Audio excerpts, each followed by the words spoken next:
Yo, what's up? Right, this is going to be a series of videos on my 1.8T MR2 build based on a zzw30 chassis. First things first though, better get some food.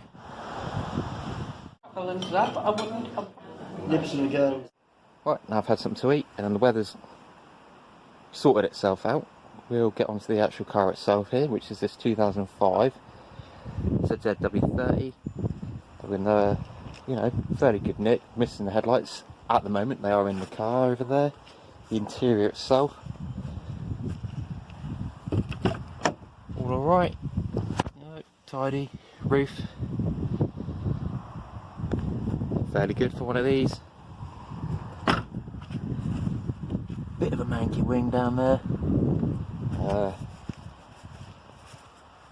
Yeah, Dave's plate. Might be worth something. So initials of KJZ. Yeah, not to me. Yeah, fairly tidy. I paid £600 for this car, which was mostly in delivery charges, to be honest. Which isn't bad for one of these, especially as the market at the moment, everything that's mildly interesting seems to have tripled in value.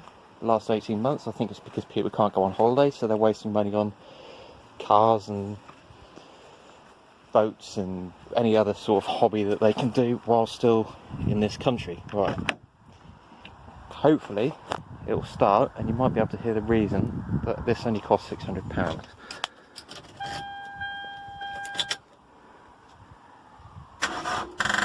Ah, yeah, lovely, battery's dead. Well, regardless, the reason this was only £600 was because the bottom end has done the usual 1ZZ trick of deleting itself. It's only done 88,000 miles, so that's a marvellous bit of Toyota engineering there. They're normally pretty good, but the 1ZZ, I think they were designing it on a Friday afternoon. So yeah, it's not the best engine in the world. In my other car, which I'll have a quick look at that, day driver typically. There she is. Done 155,000 miles. Near 160,000 miles now after a recent trip to Holland. Fine, 150 horsepower. Sweet as a nut. So I'll probably now just killed that off by mentioning that. This one obviously dead. So this is why I've chosen it to do a engine conversion. The engine conversion I've gone for is the 1.8T from a Seat Leon that I've purchased. I say purchased, I've said I'll have it, which will cost me £400 for the near enough a complete car. So by the time I've chucked away some of the bits that I don't need, sold some bits and pieces off of it, that won't owe me a lot of money. I'll let you know how much it actually does owe me when I know myself. The other good thing about this being a 6-speed car and not needing the gearbox from it, UK 6-speed manual gearboxes from these are worth about £500, so I won't be a lot of money into this to start off with, which is a good thing.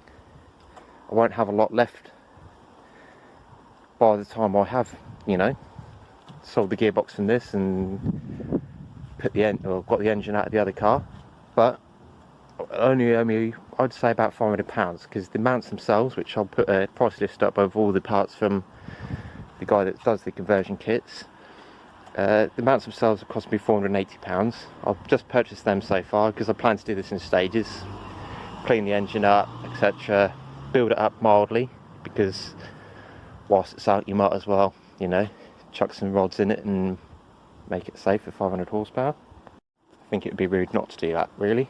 I'm not going to go for 500 horsepower, I'm going to be a bit more sensible and go for about 400 horsepower, which, in something that weighs just under 1,000 kilos, more than enough. I've had a Mark II MR2 before, that was about 380 horsepower. Yeah, that used to upset a few people. On track, obviously, never did anything illegal. Just ignore the dog in the background there doing his guard duty. He is, he's an Egypt. you'll probably see a bit more of him running around in the background because that's his thing. Yeah, the conversion will be done outside here, so I will be relying on the British weather to actually allow me to do this. No special tools, but, well, I'm a special tool, but that's another thing. Yeah, hopefully it'll be a fairly simple conversion. It seems to be fairly simple. The engine itself actually fits better from what I've seen than the stock engine. So not only do you get more power, you get more accessibility, hopefully more reliability.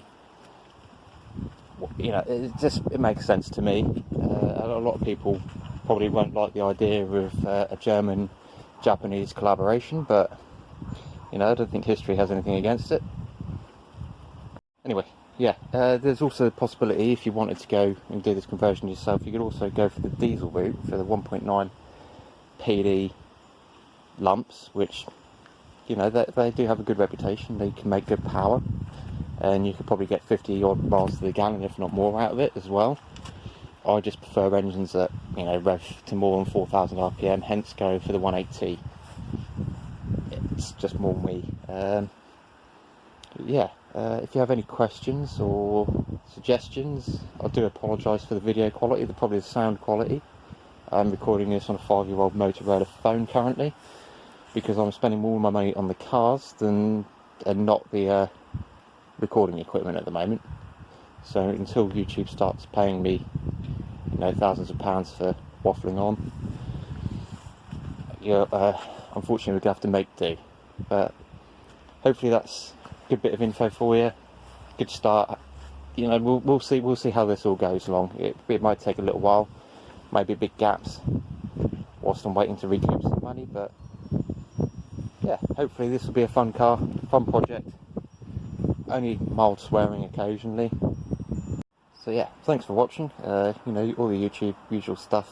I'm gonna have to start that early. You know, like, comment, subscribe, PayPal me some money so I can get it done quicker. You know, turn around up with cash. Whatever you feel will help. Yeah. Cheers, guys. Bye.